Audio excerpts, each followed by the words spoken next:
언니, 왜 안 와요? 혹시 다른 데 다녀요? 정숙 언니에게 전화를 걸었지만 바쁘다는 핑계로 급히 전화를 끊었습니다. 10년 넘게 다녔던 단골이 말없이 떠났거든요. 그제야 깨달았습니다. 제가 너무 교만했다는 거요. 우리 미용실도 고급스럽게 해야지 욕심을 냈습니다. 가격은 2배로 올렸는데 서비스는 형편없었죠. 커피 한 잔도 제대로 안 챙기면서 염색 10만 원을 받았습니다. 프리미엄 염색약 쓴다고 거짓말하면서요. 오랫동안 쌓은 신뢰가 순식간에 무너졌습니다. 하루 손님 3명, 통장은 마이너스 65살의 폐업을 고민합니다. 제가 단골들한테 뭘 했는지 아세요? 지금부터 그 부끄러운 이야기를 고백하겠습니다. 시청 전 구독과 좋아요를 누르시면 로또에 당첨되는 행운이 올 수 있습니다. 그리고 지금 어디에서 시청하고 계신지 댓글로 남겨주세요. 여러분의 이야기도 듣고 싶습니다. 그럼 지금부터 시작되는 이야기 속으로 함께 들어가 볼까요? 순이 미용실이라는 간판을 달던 날이 아직도 생생해요. 남편은 직장 다니면서 주말마다 와서 청소를 도와줬고 저는 아침부터 저녁까지 가위를 놓지 않았습니다. 그때만 해도 커트가 몇천 원이었어요. 지금 생각하면 정말 저렴했죠. 파마는 10,000원대였고 염색도 10,000원 남짓이면 충분했습니다. 손님들이 가격 때문에 화를 내는 일은 거의 없었어요. 오히려 머리가 마음에 안 들 때만 살짝 불만을 표하시는 정도였습니다. 특히 기억에 남는 건 미용실이 자리를 잡아가던 무렵이었어요. 그때가 정말 전성기였다고 생각합니다.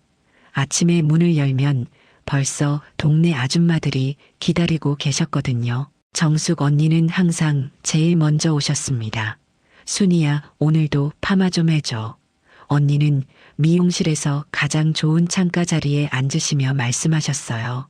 그러면 차례를 기다리는 다른 손님들도 하나둘 모여들어서 미용실이 금세 북적거렸습니다. 마치 동네 사랑방 같았죠.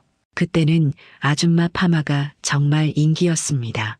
한 번 파마를 하면 서너 시간은 기본이었어요. 파마액을 바르고 롤러를 감고 기다리는 동안 손님들은 그냥 가만히 앉아 계시지 않으셨거든요. 서로 안부를 묻고 집안 이야기를 나누고 동네 소식을 주고받으셨습니다. 전에 집 아들이 대학 합격했다더라. 진짜 어느 대학인데 좋은 대학이래. 이런 대화들이 끊이지 않았어요. 저는 파마를 해드리면서도 귀를 쫑긋 세우고 들었습니다. 나중에 다른 손님이 오시면 제가 들은 소식을 전해드리기도 했죠. 그러면 손님들이 정말 좋아하셨어요. 순이 씨가 소식통이네. 우리보다 동네 일을 더 잘 알잖아. 그런 말을 들을 때마다 어깨가 으쓱해졌습니다. 제가 단순히 머리만 해드리는 게 아니라 동네 사람들을 이어주는 역할을 하고 있다는 생각이 들어서 뿌듯했어요. 가장 기억에 남는 건 매주 장날이었습니다. 장날은 특별한 날이었거든요. 근처 시장에서 장을 보고 온 아줌마들이 몰려오는 날이었어요. 오후가 되면 미용실 앞에 자전거들이 줄지어 세워져 있었죠. 순이야, 우리 오늘 다 같이 파마해줘. 내일 나들이 가거든. 단골 언니들이 친구 여러 명과 함께 들어오시곤 했습니다. 그러면 저는 정말 바빴어요. 여러 명의 머리를 동시에 해야 했거든요. 하지만 그때가 가장 재미있었습니다. 손님들끼리 서로 농담도 하고 제게 인생 상담도 해주시고요. 제가 아직 경험이 많지 않을 때였는데 손님들이 진짜 언니나 어머니처럼 따뜻하게 대해주셨어요. 장사할 때는 항상 웃어야 해. 손님이 기분 좋게 가야 다시 와. 그리고 가격은 너무 올리지 마. 동네 사람들 사정도 어려우니까. 정숙 언니가 해주신 조언이었습니다. 지금도 그때 들었던 말들이 귀에 생생해요. 무엇보다 그때는 손님들이 미용실에 오는 걸 정말 즐거워하셨습니다.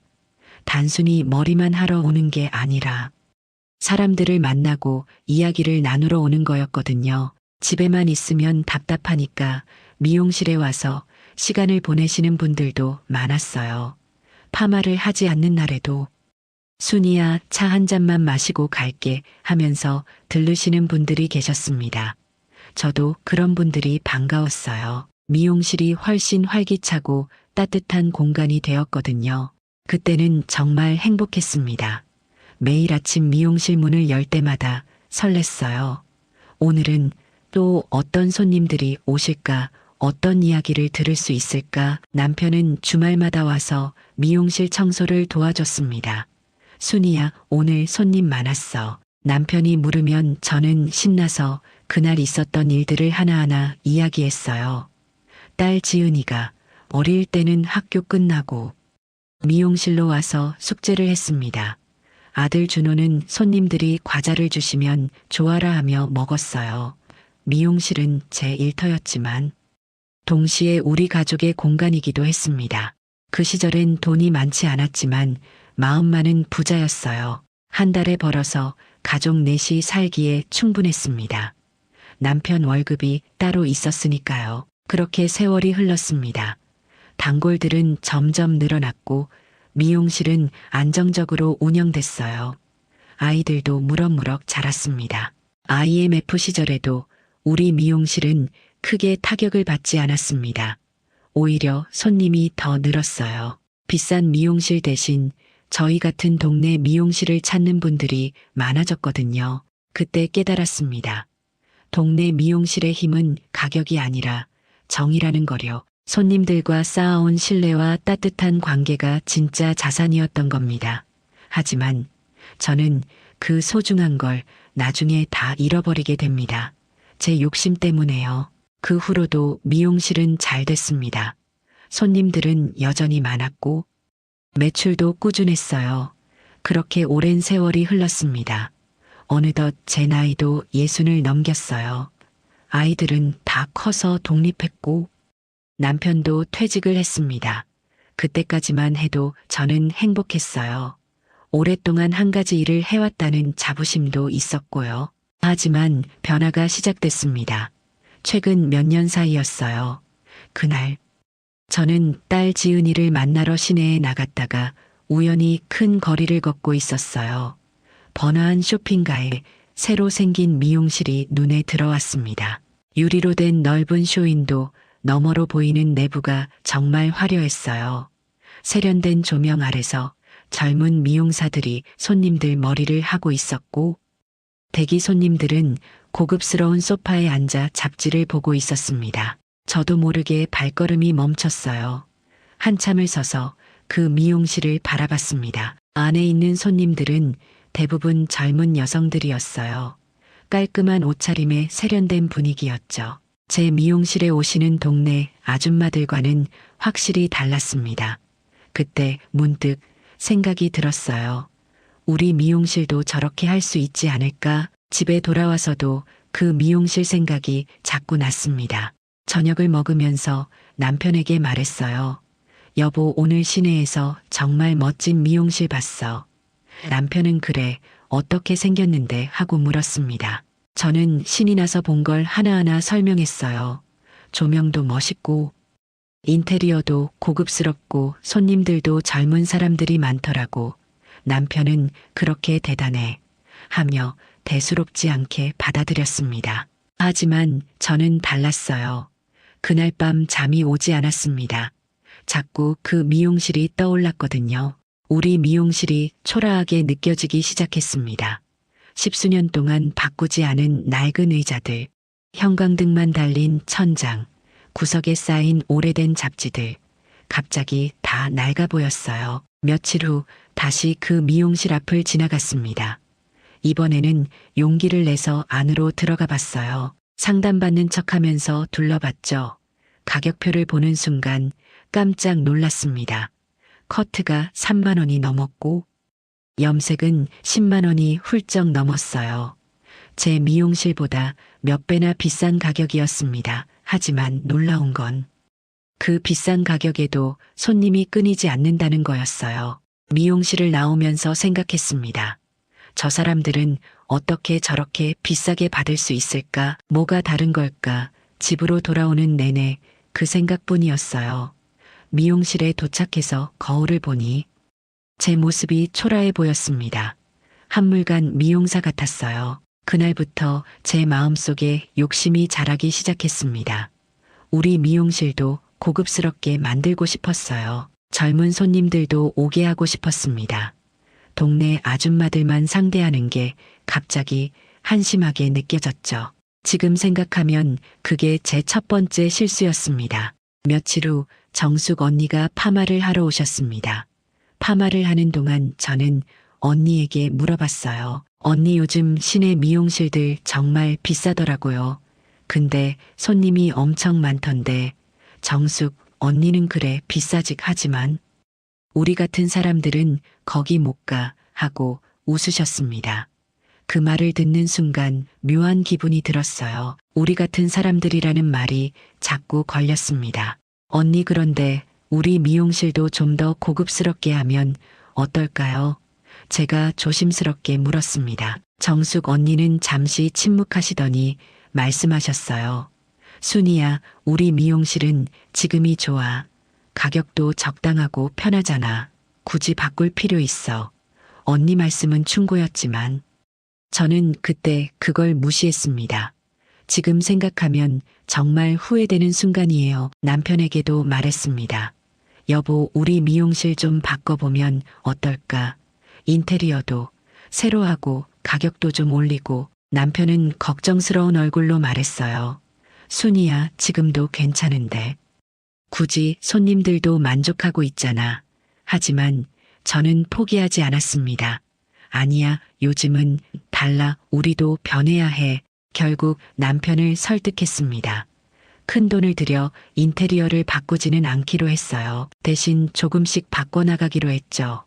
먼저 조명부터 바꿨습니다. 형광등을 떼어내고 은은한 간접 조명을 달았어요. 생각보다 돈이 많이 들었지만 분위기는 확실히 달라졌습니다. 다음은 가격이었습니다. 이게 제일 고민됐어요. 오랫동안 한 가격으로 해왔는데 갑자기 올리면 손님들이 어떻게 생각할까? 며칠 밤을 고민했습니다. 하지만 결국 결심했어요. 조금씩 올리면 되겠지. 먼저 염색 가격을 올렸습니다.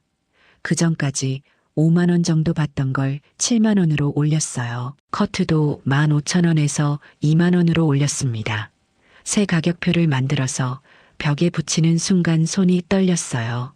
괜찮을까? 손님들이 화내진 않을까? 첫날은 별일 없었습니다.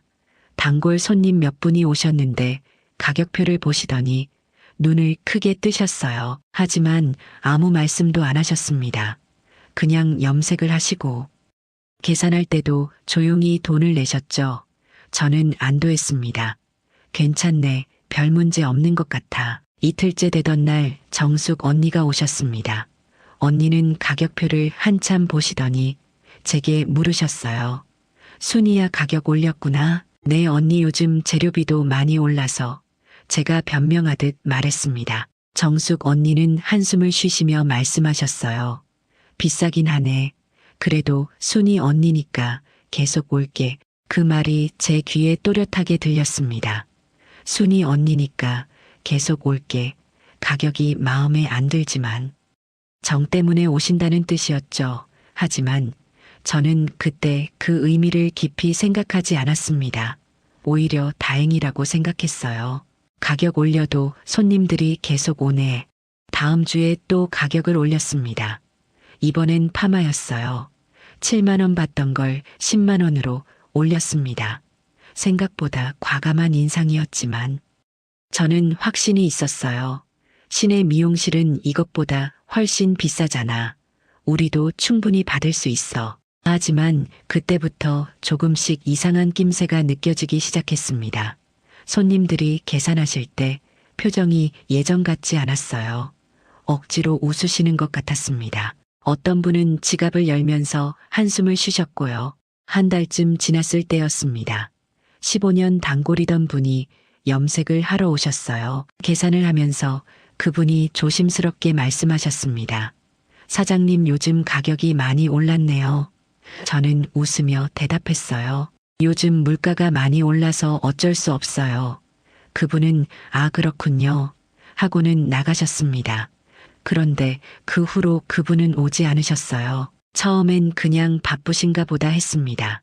하지만 한 달이 지나고 두 달이 지나도 안 오셨어요. 그제야 이상하다는 생각이 들었습니다. 혹시 가격 때문에 안 오시는 건가? 하지만 저는 그 생각을 애써 무시했습니다. 설마 그 정도 가격 올랐다고. 그런데 그게 시작이었습니다. 조금씩 오지 않는 손님들이 생기기 시작했어요. 한 달에 한 번씩 꼬박꼬박 오시던 분들이 두 달에 한 번으로 줄었습니다. 어떤 분들은 아예 안 오셨고요. 하지만 저는 여전히 제 생각만 했습니다. 우리 미용실을 더 고급스럽게 만들어야 해. 그러면 새 손님들이 올 거야. 가격을 올리고 나서 몇 달이 지났습니다. 손님은 조금 줄었지만 매출은 비슷했어요. 오히려 한 명당 더 많이 받으니까 일은 덜하고 돈은 비슷하게 버는 셈이었죠. 저는 이게 좋은 전략이라고 착각했습니다. 적은 손님에게 비싸게 받으면 되잖아. 그때쯤 또 다른 생각이 들었어요. 가격을 올렸으면 뭔가 달라 보여야 하지 않을까? 손님들이 돈값을 한다고 느껴야 하잖아. 그래서 염색약을 바꾸기로 했습니다. 그 전까지 쓰던 제품은 한 통에 10,000원 정도 하는 거였어요. 오랫동안 써온 제품이라 손에도 익고 손님들도 만족하셨습니다. 그런데 어느 날 미용 재료상에 갔더니 새로운 제품을 추천하더라고요. 이게 요즘 대형 미용실에서 많이 쓰는 프리미엄 제품이에요. 한 통에 30,000원 정도 하는데 색이 훨씬 잘 나와요. 저는 솔깃했습니다. 그래, 프리미엄 제품으로 바꿔보자. 그러면 가격 올린 게 정당화되겠지. 집에 와서 그 염색약으로 처음 손님 머리를 했습니다. 솔직히 말하면 예전 제품이랑 큰 차이는 없었어요. 색은 비슷하게 나왔고 지속력도 거기서 거기였습니다. 하지만 저는 손님에게 말했어요. 이번에 프리미엄 염색약으로 바꿨거든요. 훨씬 좋을 거예요. 손님은 아 그래요 하고 대답하셨지만 별로 관심 없어 보였습니다. 당연하죠. 결과물이 예전이랑 똑같으니까요. 하지만 저는 계속 그 말을 했어요. 프리미엄 제품 쓴다고 마치 그게 가격 인상의 면죄부라도 되는 것처럼요. 더 큰 문제는 그 다음부터 시작됐습니다. 가격을 올렸으면 서비스도 더 좋아져야 하는데 저는 오히려 반대로 했거든요. 지금 생각하면 정말 한심한 짓이었어요. 미용실에는 늘 믹스커피와 과자가 준비되어 있었습니다. 손님들이 기다리시는 동안 드시라고요. 예전에는 떨어지면 바로바로 채웠어요. 손님들이 편하게 드실 수 있게 신경 썼죠. 그런데 가격을 올리고 나서부터는 달라졌습니다. 커피가 떨어져도 며칠씩 그냥 뒀어요. 과자도 마찬가지였고요. 손님들이 눈치 보며 물어보셨습니다. 사장님, 커피 없어요. 그러면 저는 아이고 깜빡했네요. 요즘 너무 바빠서 마트를 못 갔어요. 이렇게 핑계를 댔습니다. 사실은 바빠서가 아니었어요. 그냥 귀찮았던 겁니다. 인터넷으로 주문하면 되는데 그것도 안 했어요. 몇천 원짜리 커피랑 과자 사는 게 아까웠던 것도 있었고요. 염색 10만 원 받으면서 커피 한 잔 아끼다니 지금 생각하면 정말 한심합니다. 손님들은 점점 불편해하기 시작했습니다. 어떤 분은 파마하러 오셨다가 3시간 동안 있으면서 물 한 잔도 못 드셨어요. 예전 같았으면 제가 먼저 커피 드릴까요? 하고 물어봤을 텐데 그날은 그냥 일만 했습니다. 손님이 나가시면서 씁쓸한 표정을 지으셨던 게 기억나요. 더 나쁜 건 예약 시간을 안 지킨 거였습니다.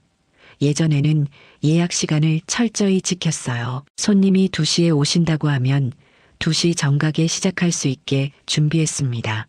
그런데 점점 루즈해졌어요. 한 손님이 늦어지면 다음 손님도 기다려야 했죠. 어느 날 예약하고 오신 손님이 40분이나 기다리셨습니다. 그분이 조심스럽게 말씀하셨어요. 사장님, 제가 2시에 예약했는데요. 저는 얼굴도 안 붉히고 대답했습니다.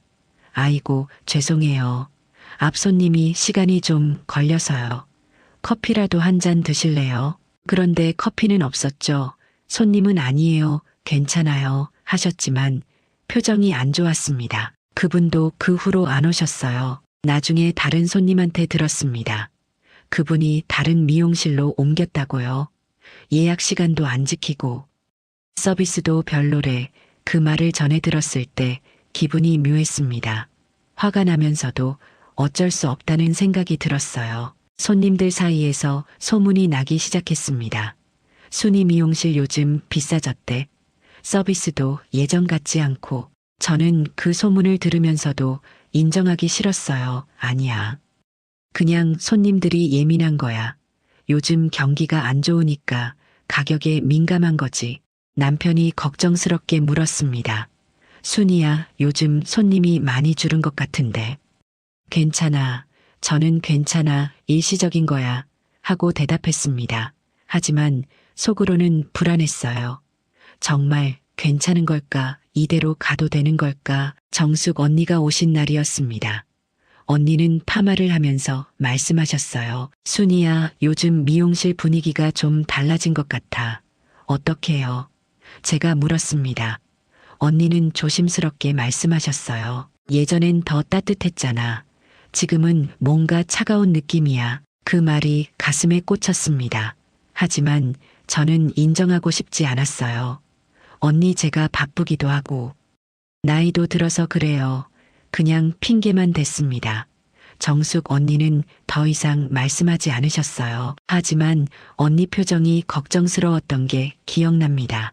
그때 정숙 언니 말을 제대로 들었어야 했습니다. 그게 마지막 경고였거든요.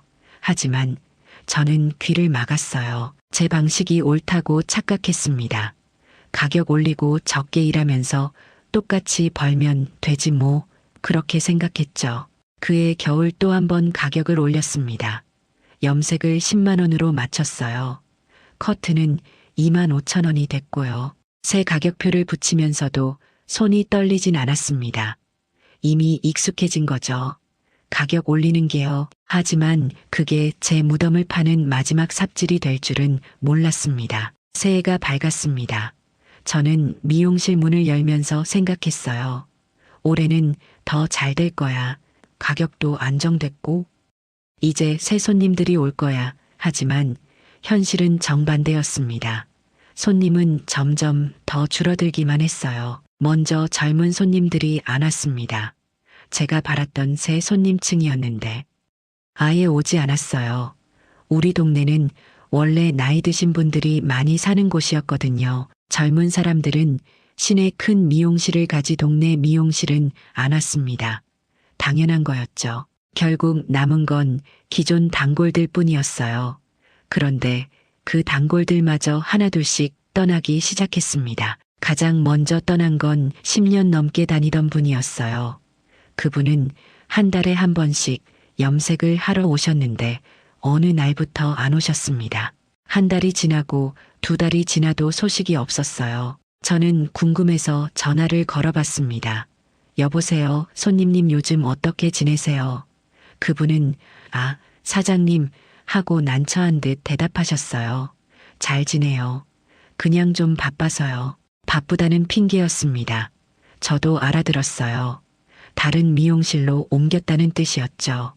전화를 끊고 나니 허탈했습니다. 10년 넘게 다니던 단골이 그냥 떠난 거예요. 한마디 말도 없이요. 며칠 후 우연히 그 손님을 동네에서 마주쳤습니다.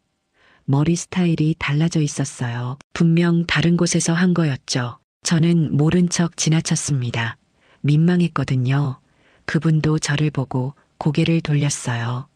그 순간이 정말 서글펐습니다. 그 후로 비슷한 일이 계속 생겼습니다. 오랫동안 다니던 분들이 조용히 떠났어요.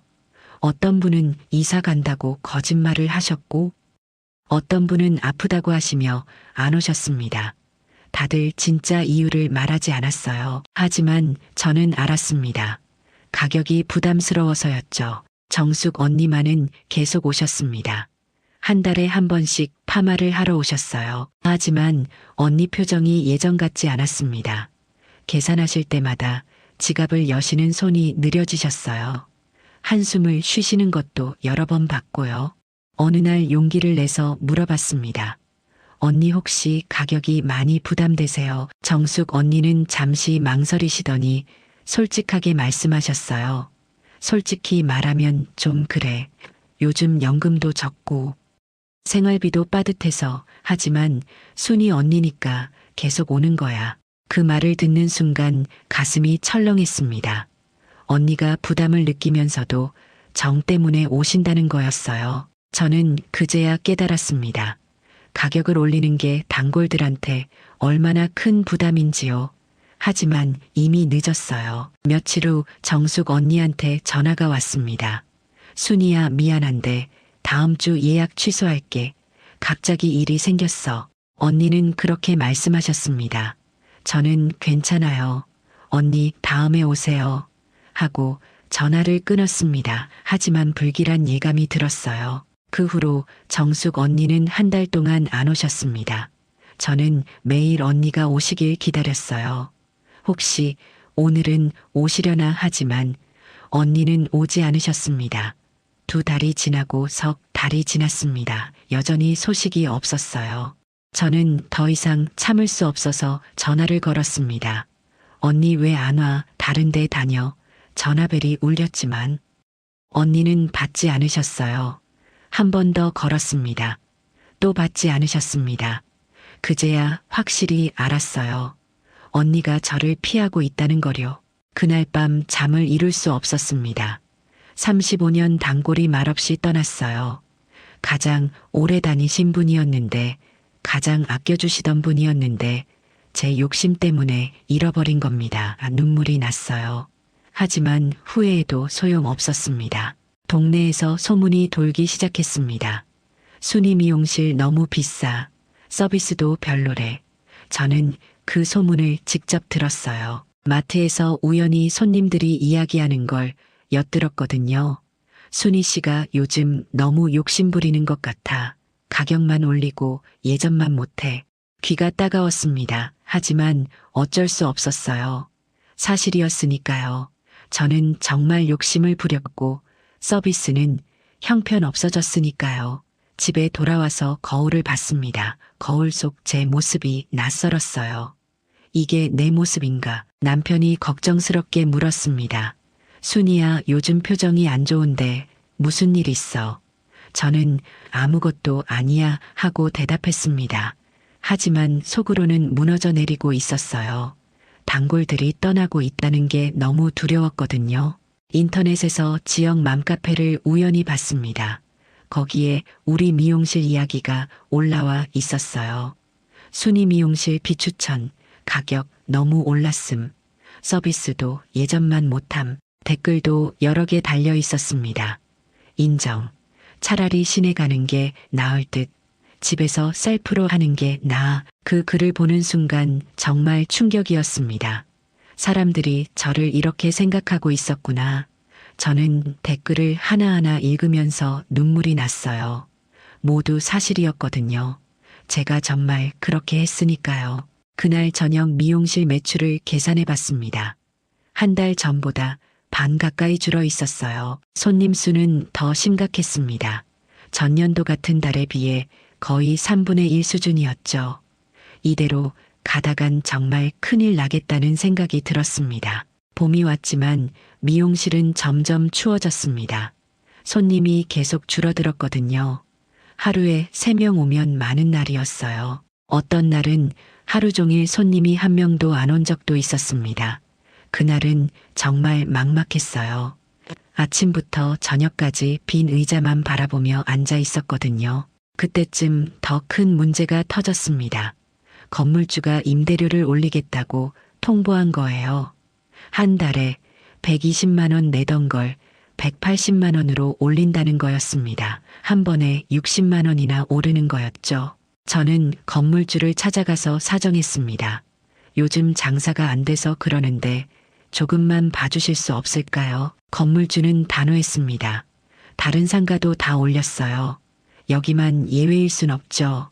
싫으시면 나가셔도 되고요. 그 말을 듣는 순간 기가 막혔습니다. 40년 가까이 이 자리에서 장사했는데 이렇게 차갑게 대하다니. 하지만 어쩔 수 없었어요. 나갈 곳도 없었으니까요. 결국 임대료 인상을 받아들였습니다. 그 후로 매달 180만 원을 내야 했어요. 거기에 전기세 30만 원, 재료비 50만 원 정도가 나갔습니다. 고정비만 260만 원이 넘었죠. 그런데 매출은 300만 원도 안 됐어요. 순이익이 40만 원밖에 안 남는 거였습니다. 40만 원으로 한 달을 살 수는 없었습니다. 남편 연금이 있긴 했지만 그것도 빠듯했어요. 집 관리비에 식비에 병원비까지 나가면 거의 남는 게 없었거든요. 저는 점점 불안해졌습니다. 이대로 가다간 정말 망하겠다. 더 큰 문제는 재고였습니다. 고급 염색약을 비싸게 사놓았는데 손님이 없으니 쌓이기만 했어요. 미용실 한쪽 구석에 상자째 쌓여있는 염색약을 볼 때마다 한숨이 나왔습니다. 몇백만 원어치가 그냥 썩고 있는 거였어요. 그때쯤 동료 미용사 미경 언니한테서 연락이 왔습니다. 순이야, 나 미용실 정리했어. 더는 못 버티겠더라. 미경 언니는 20년 넘게 미용실을 하던 분이었어요. 저보다 5살 어렸지만 실력도 좋고 손님도 많았던 분이었죠. 그런 분이 폐업한다니 충격이었습니다. 왜요? 언니 미용실 잘 됐잖아요. 제가 물었습니다. 미경 언니는 한숨을 쉬며 말했어요. 잘 되긴. 요즘 다들 안 와. 가격은 비싸다고 하고 젊은 애들은 셀프로 하고. 이제 끝물이야. 언니 말을 들으면서 제 미래가 보이는 것 같았습니다. 언니도 저처럼 가격을 올렸다가 손님을 잃었다고 했어요. 그래서 결국 문을 닫기로 했다는 겁니다. 순이야, 너도 정신 차려. 이대로 가다간 너도 망해. 언니의 경고였습니다. 하지만 저는 여전히 현실을 부정했어요. 나는 괜찮아. 나는 미경 언니랑 달라. 단골도 많고. 하지만 그게 자기 위안에 불과하다는 걸 곧 깨닫게 됩니다. 어느 날 오랜만에 손님이 예약을 했습니다. 새 손님이었어요. 전화로 염색 예약을 하셨거든요. 저는 반가운 마음에 정성껏 준비했습니다. 드디어 새 손님이 오는구나. 하지만 그 손님이 오셨다가 가격표를 보더니 바로 나가버렸어요. 죄송한데요. 생각보다 비싸네요. 다른 데 알아볼게요. 그 손님은 그렇게 말하고 문을 나갔습니다. 쾅 소리가 미용실 전체를 흔들었어요. 저는 그 자리에 멍하니 서 있었습니다. 새 손님조차 가격에 놀라서 도망가는구나. 그날 저녁 통장을 확인했습니다. 잔액이 마이너스였어요. 생활비로 쓰다 보니 적금도 다 깨고 통장도 바닥났던 겁니다. 이제 정말 심각한 상황이었습니다. 이대로는 버틸 수 없다는 걸 인정할 수밖에 없었어요. 남편한테 말했습니다. 여보, 우리 큰일 났어. 미용실이 정말 안 돼. 남편은 걱정스러운 얼굴로 통장을 봤습니다. 순이야, 이거 정말 심각한데 어떻게 할 거야? 저도 몰랐어요. 어떻게 해야 할지. 그날 밤 잠을 이룰 수 없었습니다. 천장만 바라보며 생각했어요. 내가 뭘 잘못한 걸까? 왜 이렇게 됐을까? 대답은 뻔했습니다. 제 욕심 때문이었죠. 가격만 올리고 서비스는 엉망으로 만든 제 잘못이었습니다. 정숙 언니 생각이 자꾸 났습니다. 언니가 해주셨던 충고들이 떠올랐어요. 가격 너무 올리지 마. 손님 기분 좋게 가야 다시 와. 그때 그 말을 들었어야 했는데, 하지만 이미 늦었습니다. 언니는 떠났고 다른 단골들도 다 떠났어요. 미용실은 점점 황량해졌습니다. 빈 의자들만 줄지어 있었고 조용했어요. 예전엔 손님들 웃음소리로 시끌벅적했는데 이제는 쥐 죽은 듯 조용했습니다. 거점막감이 너무 무서웠어요. 어느 날 문득 거울을 봤습니다. 거울 속 제 모습이 정말 초라했어요. 늙고 지친 얼굴에 희망 없는 눈빛, 40년을 해온 미용사가 이렇게 무너지는구나. 그 생각에 눈물이 났습니다. 하지만 울어도 소용없었어요. 현실은 변하지 않았으니까요. 여름이 되었지만 미용실은 여전히 겨울이었습니다. 손님은 더 줄어서 하루에 2명 오면 다행이었어요. 어떤 주는 일주일 내내 손님이 10명도 안 왔습니다. 매출이 계속 떨어졌어요. 한 달에 250만 원도 안 나왔습니다. 임대료 180만 원을 빼고 나면 70만 원밖에 안 남았어요. 거기서 전기세 재료비 빼면 거의 남는 게 없었습니다. 사실상 거지꼴이었죠. 이렇게 살 수는 없었어요. 하지만 어떻게 해야 할지 몰랐습니다. 딸 지은이한테 전화가 왔습니다. 엄마 요즘 어떻게 지내세요? 딸 목소리를 듣는 순간 눈물이 났어요. 응, 잘 지내지. 하지만 목소리가 떨렸습니다. 딸은 알아차렸어요. 엄마 무슨 일 있으세요? 목소리가 이상한데 결국 털어놨습니다. 지은아, 엄마가 요즘 미용실이 너무 안 돼서. 딸은 한참 조용히 듣더니 말했어요. 엄마 이제 그만하세요. 나이도 있으시고 그렇게 힘들면 무리하지 마세요. 딸도 제가 그만두길 바라는 것 같았습니다. 아들 준호한테도 전화해봤습니다. 준호는 최근에 직장을 잃고 구직 중이었어요. 엄마 저도 요즘 힘들어요. 취업이 안 돼서. 엄마도 힘드시면 무리하지 마세요. 아들도 자기 걱정에 바빴습니다. 당연한 거였죠. 그런데 며칠 후 준호한테서 또 전화가 왔습니다. 엄마 죄송한데 이번 달 생활비 좀 도와주실 수 있어요. 면접 준비 때문에 돈이 좀 필요해서. 저는 당황했어요. 지금 제가 도와줄 형편이 아니었거든요. 준호야, 엄마가 지금 사정이 안 좋아서. 그랬더니 아들이 실망한 목소리로 말했습니다. 아, 그러세요. 알았어요. 그리고 전화를 끊었어요. 자식한테 도움도 못 주는 제 자신이 한심했습니다. 그날 밤 남편과 진지하게 이야기를 나눴습니다. 여보, 미용실 정리해야 할 것 같아. 더는 못 버티겠어. 남편은 고개를 끄덕였어요. 그래, 내 생각도 그래. 이제 그만해. 남편도 제가 너무 힘들어하는 걸 알고 있었던 겁니다. 하지만 막상 그만둔다고 생각하니 무서웠습니다. 40년을 해온 일인데 이제 뭘 하며 살지. 미용사 말고는 할 줄 아는 게 없었거든요.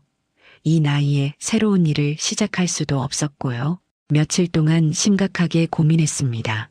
정말 그만둬야 하나, 조금만 더 버텨볼까. 하지만 현실은 냉정했어요. 통장은 계속 마이너스였고 손님은 오지 않았습니다. 이대로는 빚만 늘어날 뿐이었죠. 동네를 걸어다니며 다른 일자리를 알아봤습니다. 아파트 경비는 남자들만 뽑더라고요. 청소일은 체력이 딸릴 것 같았고요.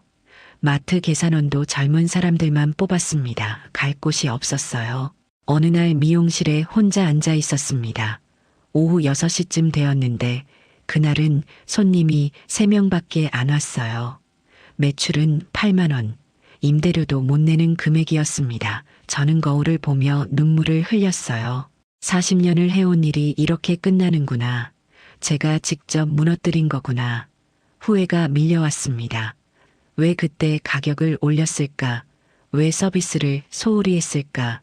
왜 정숙, 언니 충고를 무시했을까? 모든 게 제 잘못이었어요. 가장 후회되는 건 단골들한테 한 행동이었습니다. 커피 한 잔 아끼고, 과자 리필 안 하고, 예약 시간 안 지키고, 그런 작은 것들이 쌓여서 신뢰를 무너뜨린 거였어요. 정말 한심한 짓이었습니다. 그날 밤 정숙 언니한테 전화를 걸어봤습니다. 또 받지 않으셨어요. 문자를 보냈습니다. 언니 미안해요. 제가 잘못했어요. 하지만 답장은 오지 않았습니다. 언니는 정말 저를 포기한 거였어요. 다음 날 아침 일어나서 거울을 봤습니다. 머리는 하얗게 새고 주름은 깊어졌어요. 65의 나이가 확실히 보였습니다. 이 나이에 뭘 할 수 있을까? 앞날이 캄캄했습니다. 남편이 걱정스럽게 물었어요. 순이야, 괜찮아. 표정이 안 좋은데 저는 괜찮아 하고 대답했지만 괜찮지 않았습니다. 무너져 내리고 있었거든요. 하지만 티낼 수 없었어요.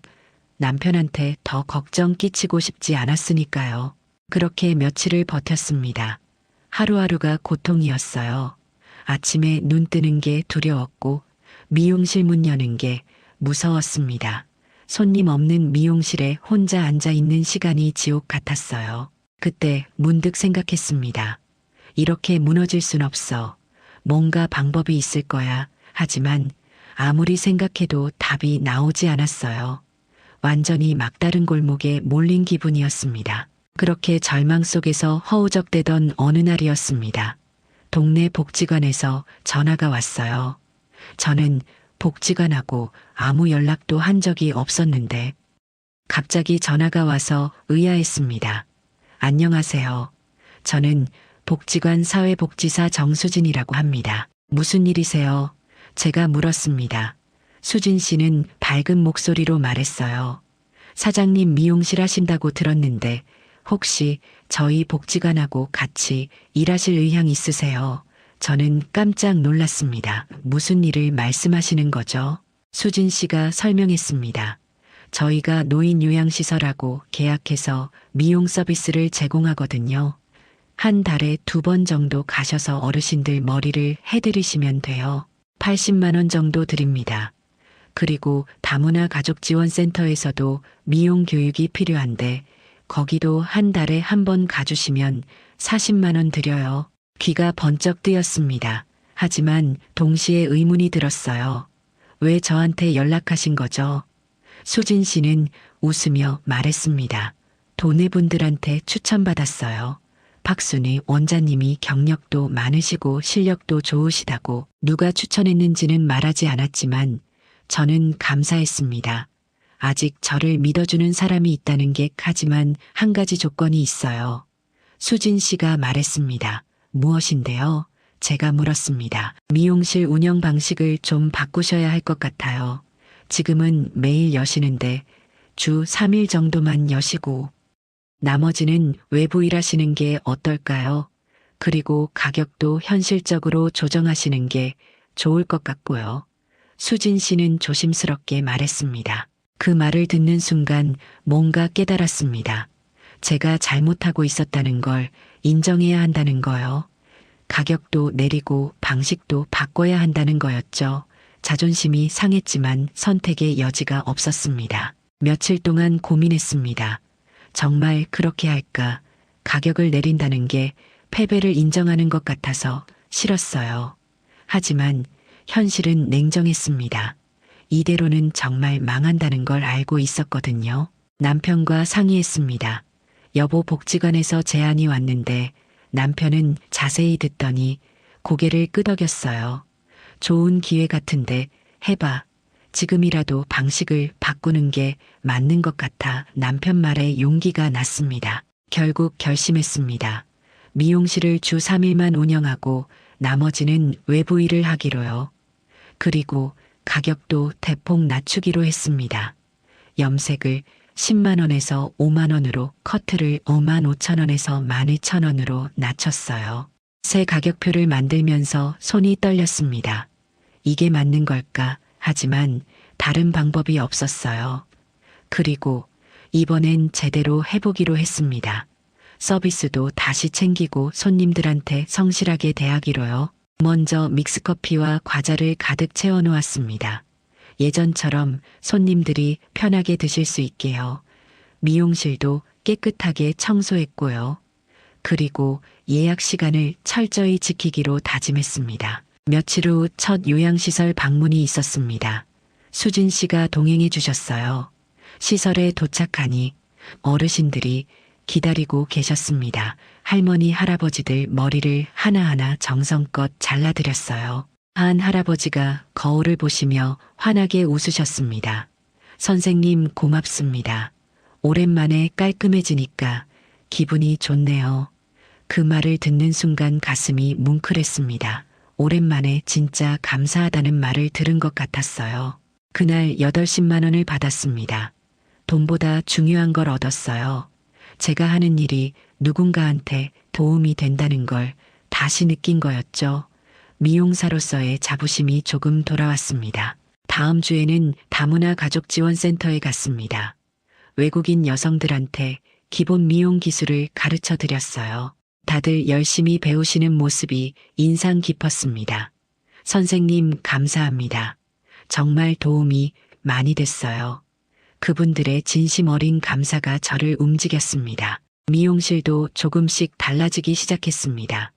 가격을 내리고 서비스를 다시 챙기니까 손님들이 하나둘씩 돌아왔어요.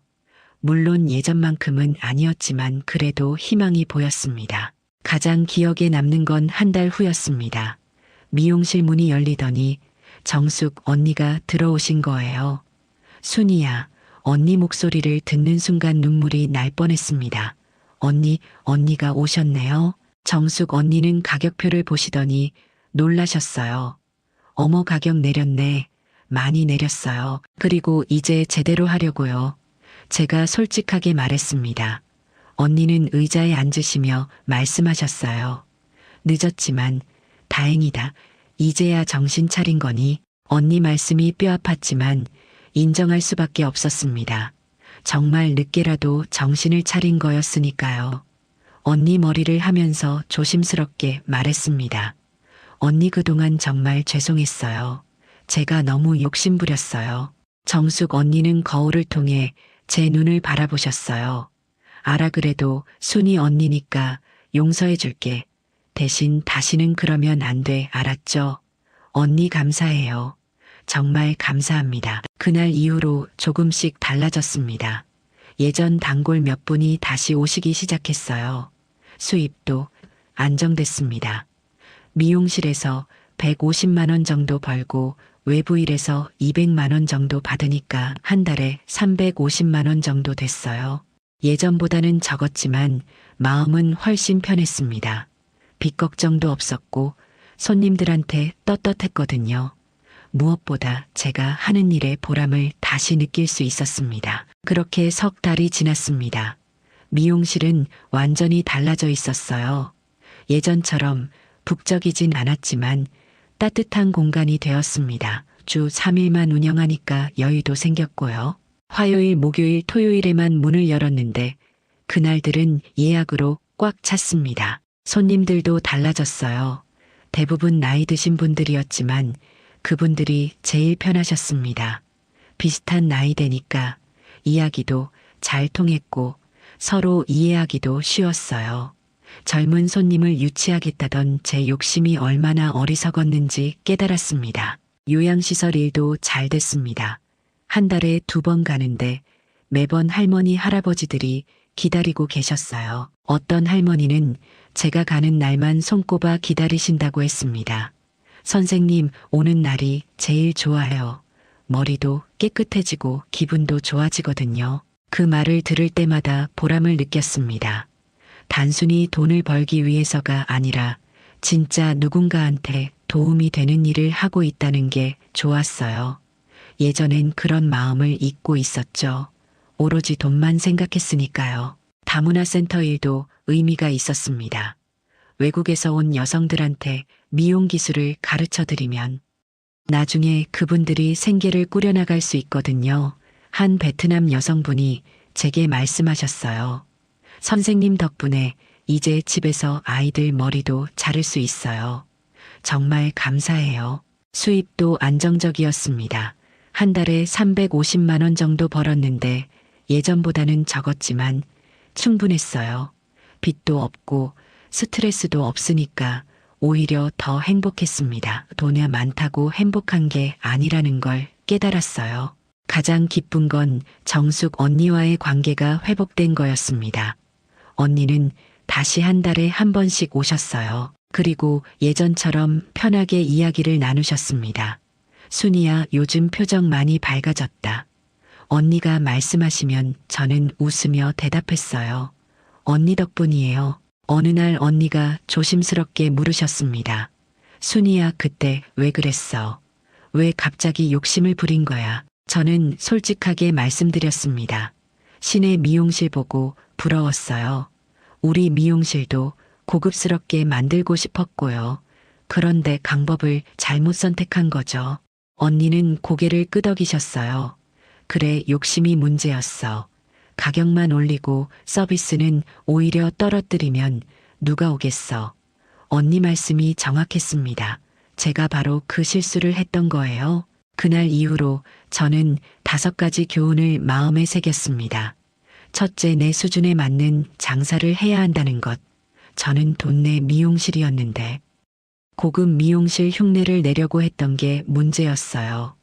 무리하게 따라하려고 하지 말고 내 위치에서 최선을 다해야 한다는 걸 배웠습니다. 둘째, 가격을 올리려면 서비스도 올려야 한다는 것. 저는 가격만 2배로 올리고 서비스는 오히려 떨어뜨렸어요.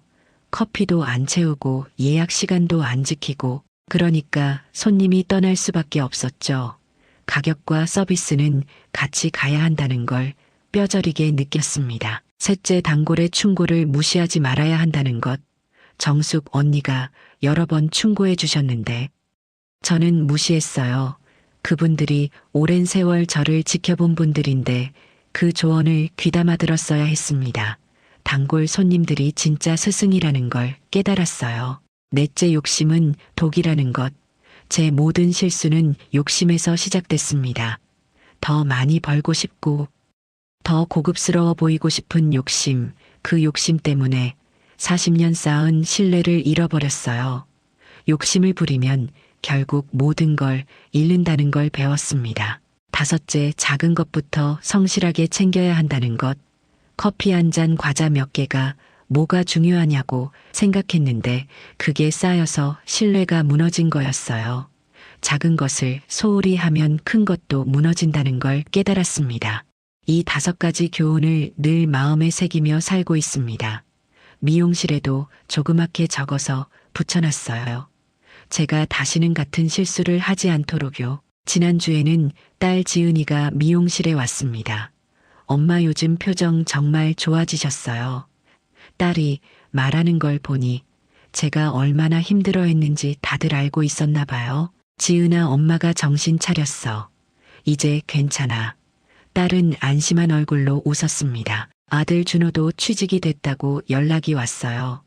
엄마, 저 좋은 회사 들어갔어요. 다행이야. 이제 엄마 걱정 안 해도 되겠다.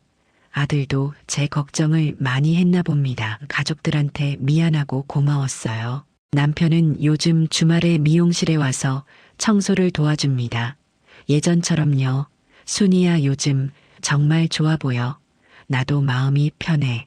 남편 말을 들으니 정말 다행이라는 생각이 들었습니다. 제 실수 때문에 남편도 많이 걱정했을 텐데요. 어제는 미용실에서 일하다가 문득 거울을 봤습니다. 거울 속 제 모습이 밝아 보였어요. 예전처럼 지치고 초라한 모습이 아니라 생기 있고 편안한 모습이었습니다. 나이는 들었지만 마음만은 젊어진 것 같았어요. 40년 경력도 욕심을 부리면 하루아침에 무너질 수 있다는 걸 배웠습니다. 하지만 늦었어도 정신을 차리고 다시 시작할 수 있다는 것도 알았어요. 제 이야기가 누군가한테 도움이 됐으면 좋겠습니다.